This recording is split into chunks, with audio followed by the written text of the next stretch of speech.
네, 안녕하세요. 삼성 SDS의 박재현입니다. 반갑습니다. 제가 이 포럼에 처음에 이제 발표 섭외를 받았을 때 과연 무엇을 말씀을 드리면 좀 도움을 드릴 수 있을까 고민을 좀 많이 했습니다. 그래서 제가 한 2년 정도 고민하고 있는 게 뭐냐면 이 기술 발전이 굉장히 빨리 되고 있고 그거를 사용하고 있는 고객도 우리의 금융 고객분들도 굉장히 새로운 세대가 나오고 이제 그런 니즈가 급변하고 있는데 그러면 우리 금융기관이 어떻게 하면 이런 기술 발전의 속도와 그리고 고객의 변화에 대응해서 성장과 생존을 할 수 있을까 하는 그 고민의 한 방법으로 플랫폼을 통해서 성장할 수 있다라는 그 방법에 대해서 고민했던 사항들에 대해서 좀 말씀을 좀 나누면 도움을 드릴 수 있을 것 같아서 오늘의 주제는 플랫폼 기반의 금융 비즈니스 혁신으로 좀 말씀을 좀 드릴까 합니다. 크게 한 3가지 정도인데요. 짧게. 일단 그 환경의 변화, 과연 지금 기술과 저희 고객은 어떻게 변화되고 있는지, 그리고 그런 변화에 대응하기 위해 필요한 금융 플랫폼은 어떤 모습인지, 그리고 플랫폼을 통해서 어떤 서비스들을 만들고 활용할 수 있는지, 그게 한 3가지 가지고 좀 말씀을 좀 드릴까 합니다. 뭐 다들 아시겠지만 지금 굉장히 기술 그 발전 속도가 빠릅니다. 아마 다 대부분 모르시겠지만 유선 전화가 보급되는데 한 73년 정도 걸렸다고 해요. 그리고 인터넷은 확산되는 한 20년 정도 걸렸고 휴대전화는 한 14년, 그리고 스마트폰은 불과 나온 지 한 10여 년밖에 안 됐죠.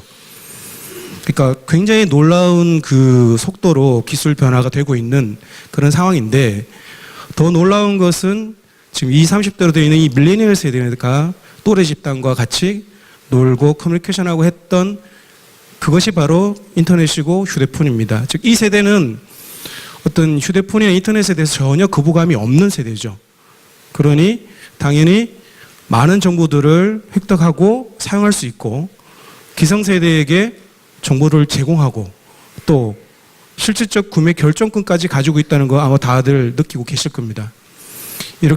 게다가 지금 G세대라고 해서 이 세대들은 지금 랩탑, 노트북 컴퓨터도 불편하다. 나는 그냥 휴대폰, 스마트폰만 가지고 나는 생활하겠다. 라는 세대가 지금 떠오르고 있는 그런 상황입니다. 이처럼 기술의 발전 속도가 굉장히 빠르고 이를 활용하고 있는 금융 고객, 새로운 세대가 빠르게 성장하면서 이 두 속도가 이 우리 금융기관에 굉장히 많은 변화를 요구하고 있는 힘이 되고 있는데요. 이에 대응하기 위해서 저희 금융업도 다양한 디지털 전략들을 사실은 가지고 있습니다. 보시는 것처럼 크게 한 3가지 정도로 정리해 볼 수 있는데요. 먼저 디지털화를 통해서 고객들에게 어떤 그런 장벽을 제거하고 다양한 서비스들을 좀 제공하자. 그래서 편하게 좀 쓸 수 있도록 하자라는 그런 부분들이 있고, 그리고 어떤 단편적인 서비스나 상품을 활용하는 게 아니라 생활 플랫폼으로서 이 플랫폼에 들어와서 얼마든지 서비스와 상품을 사용할 수 있도록 하자라는 전략. 그리고 앞서 말씀드린 것처럼 밀레니얼 세대들은 굉장히 개인화되고 또 많은 정보들을 가지고 있습니다. 그래서 그런 세대들에게 개인화, 맞춤화된 서비스를 제공할 수 있도록 하자라는 크게 한 3가지 방향으로 지금 정리되고 있는데요. 이를 요약하자면 금융 고객에게 다양한 디지털 경험과 가치를 제공하기 위해서 생활 플랫폼을 만들어서 제공하고 있고 그 생활 플랫폼에서 만들어진 정보, 데이터를 분석하고 연결해서 각 개인에게 맞는 맞춤형 상품들을 통합 오퍼링 하겠다라는 것으로 전략들이 요약될 수 있겠습니다. 그러면 저희 금융기관들은 지금 이런 보시는 것처럼 디지털 수준에 따라서 크게 한 3가지 정도로 나눠집니다. 전통 금융기관, 그리고 IT 기업화, 디지털 네이티브 한 3단계 정도로 나눠질 수 있는데요. 전통 금융기관은 아직도 그 공급자 중심의 어떤 상품을 만들면 고객들이 사는 그런 물건들을 만들어서 대면을 통해서 고객한테 팔 수밖에 없는 어떤 그런 전통 금융기관들 여전히 상존하고 있고요. 디지털 네이티브는 되게 혁신적인 지금 디지털 신기술들이 나오고 있으니 이 기술들을 가지고 서비스를 만들어서 저희 고객들이 소비자이자 사용자로서 활용할 수 있도록 하고 챗봇과 같은 다양한 비대면 채널을 통해서 개인화된 서비스를 하겠다라고 전략들을 내세우고 가지고 있는 디지털 네이티브, 이렇게 3단계 정도로 나눠질 수 있습니다. 이 내부에서 무엇이 좋고 무엇이 나쁘다고 사실은 얘기할 수 없습니다. 왜냐하면 그 비즈니스의 특성과 고객의 특성에 따라서 이 맵 위에 어느 위치에 저희 금융기관들은 다 있습니다.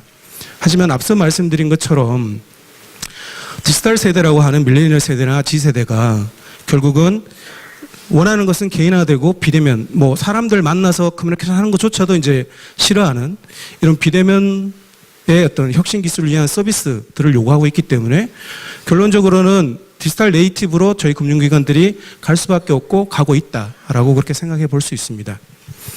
그러면 앞서 말씀드린 것처럼 이런 놀라운 기술의 변화와 고객의 니즈의 변화를 그럼 충족시킬 수 있고 할 수 있는 방법이 과연 무엇일까? 과연 기존에 우리가 금융 시스템이 가지고 있던 그런 사일로한 특성만 가지고 열심히 일을 한다고 해서 과연 그러면 그걸 만족시킬 수 있을까라고 고민했을 때 다들 한계들을 느끼고 계실 거고 그 해결 방법의 하나의 체계로 디지털 금융 플랫폼이라는 것을 얘기할 수 있을 것 같습니다. 지금부터는 디지털 금융 플랫폼에 대해서 좀 간략하게 좀 말씀을 드리고자 하는데요. 디지털 금융 플랫폼이라는 게 이렇게 나온 가장 결정적인 계기는 쓸만한 혁신 기술들이 나왔기 때문입니다. 즉, 보시는 것처럼 뭐 AI나 모바일이나 클라우드나 빅데이터, 블록체인처럼 다양한 혁신 기술들이 나와서 이 기술들을 융합하고 연결해서 새로운 서비스들을 만들 수 있기 때문에 디지털 플랫폼이라는 개념이 나왔고 그리고 개인화된 서비스가 가능한 그런 상황이죠. 그래서 뭐 앞에 기존 서비스라고 정의했던 것처럼 뭐 공급자 중심의 물건을 만들어서 물건의 어떤 승패는 싸게 만드는 것, 원가를 절감하고 이런 전략들, 그러면 대부분 비슷비슷한 상품들을 가지고 이제 경쟁해서 어떤 한계를 느끼고 있다면 이런 디지털 금융 플랫폼의 혁신 기술들을 이용해서 데이터와 고객 중심의 개별화된 서비스를 제공할 수 있고 또 데이터들이 계속 확대 재생산되면서 맞춤형 서비스 상품을 제공할 수 있고 그래서 결국은 어떤 안정적인 성장이 가능하지 않을까라고 하는 것이 이 디지털 금융 플랫폼을 활용하면 그런 밸류로서 파악해 볼 수 있을 것 같습니다. 다음은 디지털 금융 플랫폼의 어떤 구성입니다.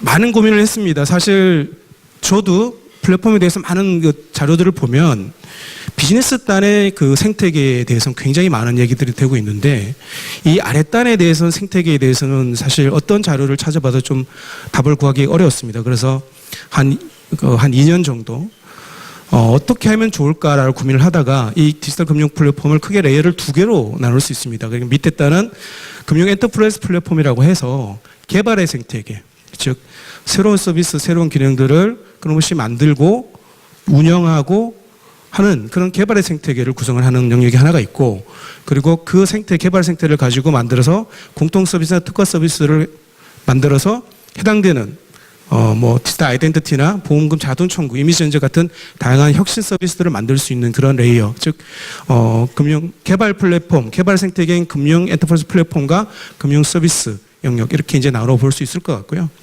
개발 플랫폼은 다음 페이지에 조금 더 상세하게 말씀드리겠습니다만은 그 생태계에서 빨리 개발을 하고 또 표준화된 상황, 그 개발 플랫폼을 쓸 수 있도록 있는 표준 개발 플랫폼을 가지고 또 환경들을 만들 때 최단 시간 내에 할 수 있고 그리고 그 기존에 만들었던 것들을 사실은 계속 새로 만드는 경향이 있습니다.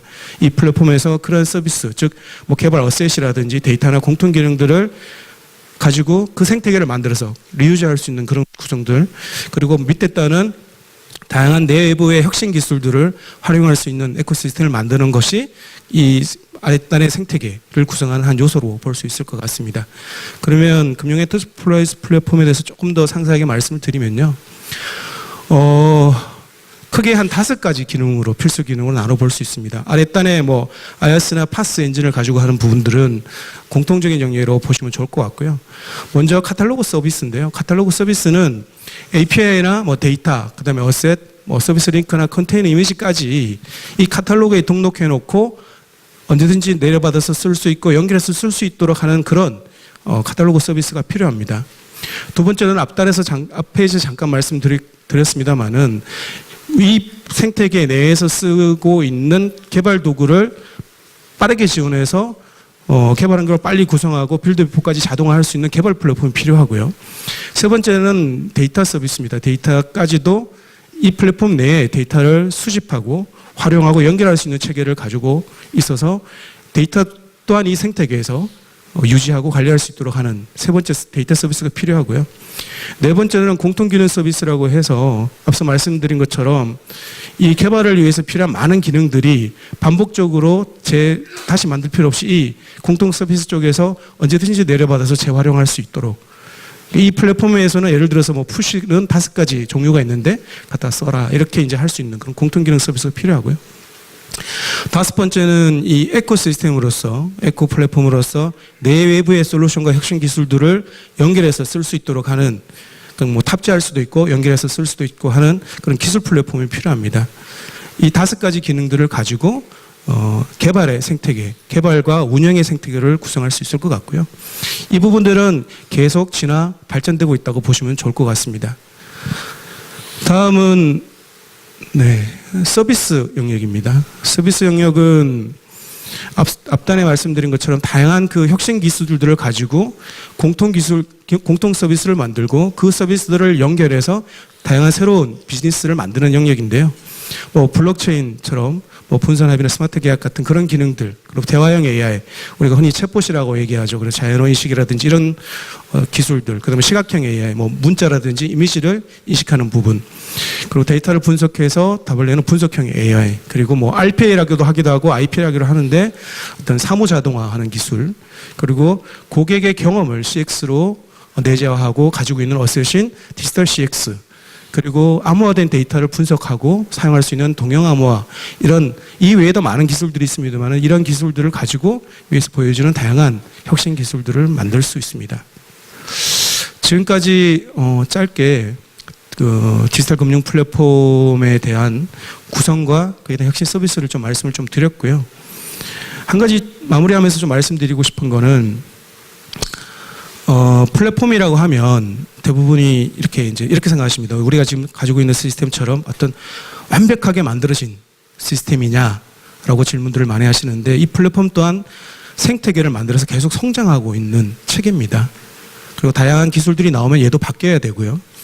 그래서 플랫폼을 통해서 우리 금융기관의 시스템도 바뀌고 그 속도에 맞춰서 이제 고객의 니즈에 맞는 서비스도 만들고 하는 그런 체계들이라고 이해하시고 접근하시면 이 디지털 금융 플랫폼에 대한 밸류 또한 좀 더 이해하고 활용하시기가 좀 편리하실 것 같습니다. 네, 짧게나마 디지털 금융 플랫폼에 대해서 소개시켜 드렸습니다. 네, 감사합니다.